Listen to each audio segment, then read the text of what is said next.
কি রে শিবা, ওই ধারের খবর কি? গুরু, এখনো পর্যন্ত ওই ধারের খবর আমি পাইনি গুরু। তবে ল্যাংড়া গেছে, ও ঠিক খবর এনে দেবে। শুধু ওই বন্দুকটা নিয়ে দাঁড়িয়ে থাকবি ওটা হবে না। তোদের দিকে রেখেছি কি জন্য? টাকা পয়সা দিয়ে। গুরু, আর কোনোদিন হবে না, অন্যদিন আমি খবর এনে দেবো।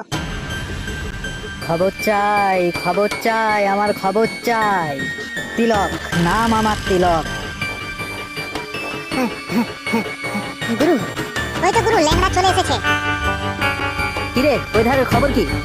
গুরু, 4টে পিস্তল আর একটা ব্ল্যাকেট বোম অর্ডার করেছি, ঠিক চলে আসবে সময় হলে। কি বলিস? কার এত বড় আস্পর্ধা আমাকে মারতে আসে? তোমাকে কেউ মারতে আসেনি গুরু, 4টে পিস্তল আর একটা ব্ল্যাকেট বোম অর্ডার করেছি।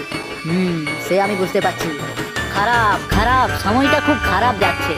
তোরা সবাই রেডি তো? হ্যাঁ গুরু, আমরা সবাই রেডি। সময় হবে আমি ডাক দেব, সবাই বেরিয়ে যাবি। আমাকে মেরেছে পল্টু, ও জানে না কাকে মেরেছে। সাপের গর্ত, সাপের গর্ত ওই হাত ঢুকিয়েছে ও। আর কিংকোবরা একবার কি ভয়ানক হতে পারে ও সেটা জানে না। শোন, পল্টুকে মারবার প্ল্যান।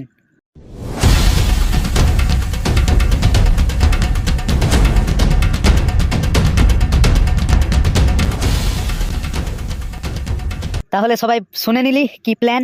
হ্যাঁ গুরু। চল তাহলে পল্টুর ঘরে আজ হামলা। তিলক, নাম আমার তিলক।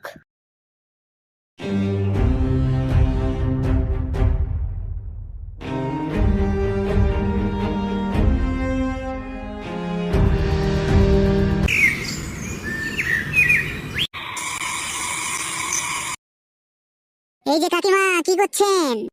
কারা কারা কারা গো তোমরা? এই এত পিস্তল সব নিয়ে তোমরা এসেছো কেন আমার বাড়িতে? সব বুঝতে পারবে, টাইম আসুক সব বুঝতে পারবে। পল্টু বাড়িতে আছে? পল্টুকে কি দরকার? যত দরকার তো ওর সাথেই।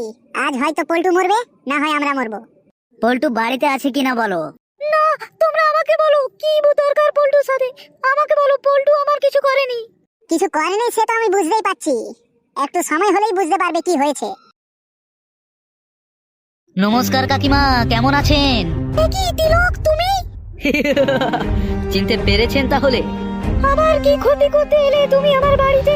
সেই 14 বছর আগে আমার স্বামীকে তো মেরে তোমার সুখ হয়নি। ভয় পাবেন না, ভয় পাবেন না কাকিমা। একদম ভয় পাবেন না। সেই তোমার শুয়ারের বাচ্চা খানকি চোদা বেটাটা কই? কেন, ও কি করবে? আবার তুমি আমার স্বামীকে মেরেছো, আবার আমার বেটার ক্ষতি করতে এসেছো নাকি?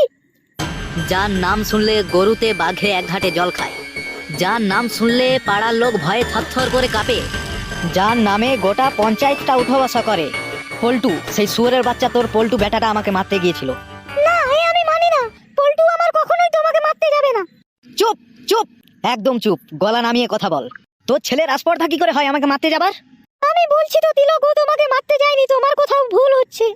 ভুল? আমার ভুল? যদি জীবনে বাঁচতে চাস, যদি এই বুড়ি বয়সটা আর কিছুদিন কাটাবার ইচ্ছা থাকে, তাহলে বলে দে পল্টু কোথায়। হায় রে ভগবান, কার পাল্লায় পড়লাম, জীবনটা পুরো ব্যর্থ হয়ে গেল। 14 বছর আগে তো তোর কাছে স্বামীকে হারিয়েছি, আবার আমার ছেলেকেও নিতে এলি। তোর একটু কোনো মায়া দয়া নেই? মায়া দয়া আমার? মায়া দয়া এই তিলকের? তাহলে শুনে রাখ একটা কথা, এই তিলকের কোনোদিন মায়া দয়া হয়নি, আর আজও হবে না। আমার যদি মায়া দয়া থাকতো তাহলে 14 বছর আগে তো স্বামীকে আমি মারতাম না। নামটা মনে হয় তো সারা জীবনই মনে থাকবে, তিলক।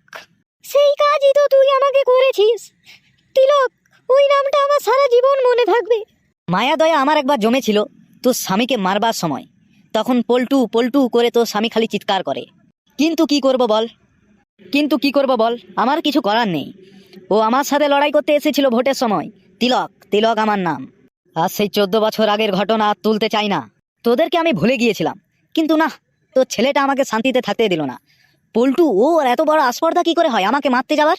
মারতে যাবার আগে একবার ভাবা দরকার ছিল যে তিলক, তিলকের সাথে লড়াই করতে যাচ্ছি আমি। রাতে দিনে দুপুরে বনে জঙ্গলে যথাই পাবো, ছাড়বো না। কারণ তিলক যাকে ধরে একদম চম্বুকের মতন টেনে নেয়। তিলক, তোর আমি পায়ে পড়ি, তুই আমার ছেলেকে টেনে নিস না। আমার একটাই ছেলে, আমার স্বামীকে তো আমি হারিয়েছি। তুই জানিস তোর ছেলে আমার পায়ে গুলি মেরেছে? পল্টু বাড়িতে আছে কিনা বল। না, ও বাড়িতে নেই, ও কোনোদিন তোর কাছে যাবে না। এত বড় আস্পর্ধা আমার সাথে তক্ক? এই তোরা হা করে দাঁড়িয়ে দেখছিস কি? মালটাকে গাড়িতে তোল। বাস এই মালটাকে তুলে কিছু হবে না, ও ছেলেকে তুলতে হবে, আরেকদিন আসবো। একদিকে কথাটা তুই মন্দ বলিসনি। ঠিক আছে, চললাম, আজ অন্যদিন আসবো। তোর পল্টু বেটাকে রেডি থাকতে বলিস, যে তিলকের কবলে পড়েছে ও, কোনোদিন বাঁচতে পারবে না, একদিন না একদিন তো মরবেই আমার হাতে। চললাম, ভালো থাকিস। এই তোরা সবাই চলে আয়। হ্যাঁ গুরু, যাচ্ছি।